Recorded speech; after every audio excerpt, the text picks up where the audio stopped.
Another concern I have in the cybersphere is the threat presented by these DJI drones. I've seen report after report from the Department of Homeland Security about the capabilities of these drones to be able to collect intelligence, to transmit intelligence, and ultimately to impair our cyber defense infrastructure. How do you think we ought to think about these DJI drones? I'll step in there, and I'll tell you, I was sorely disappointed that the American Security Drones Act dropped out of the last National Defense Authorization Act.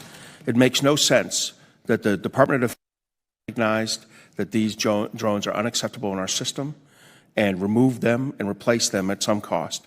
Yet other federal agencies, intelligence agencies and law enforcement agencies are not being compelled to follow suit.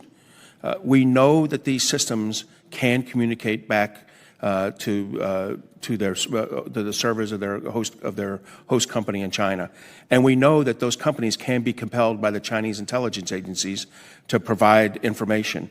If you'd asked me as the J3 at PACOM, what would be my dream scenario when I woke up in the morning, it would be that U.S. drones were flying up and down all Chinese critical infrastructure every night and sending photos and information back to my team so that I could easily target.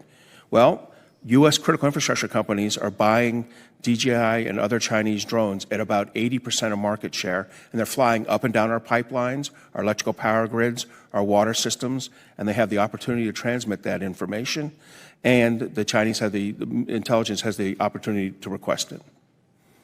And oftentimes are these DJI drones not provided to our local and state law enforcement agencies at incredibly low cost?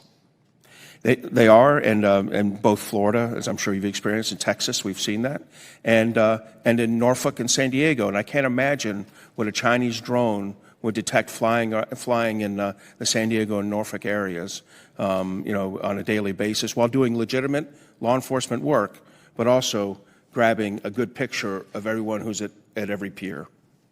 Yeah, it is deeply frustrating to think that our own law enforcement agencies are almost being utilized, essentially being utilized by the Chinese Communist Party to engage in this activity. So, Mr. Chairman, I know you've got a lot of hats you wear on this subcommittee and also working to chair the Select Committee on China. And I would suggest that the National Defense Authorization Act would be a wonderful place to nestle some drone doctrine for defense against this Chinese capability. Appreciate the testimony. And I'm still waiting to see who in Washington is defending these drones. I don't know why that legislation dropped out of the NDAA. Maybe they'll perk up at some time. Well, they had a pretty robust lobbying effort that used law enforcement officials, if memory serves, to go into members' office and say, now we know better. Yeah. Thank you.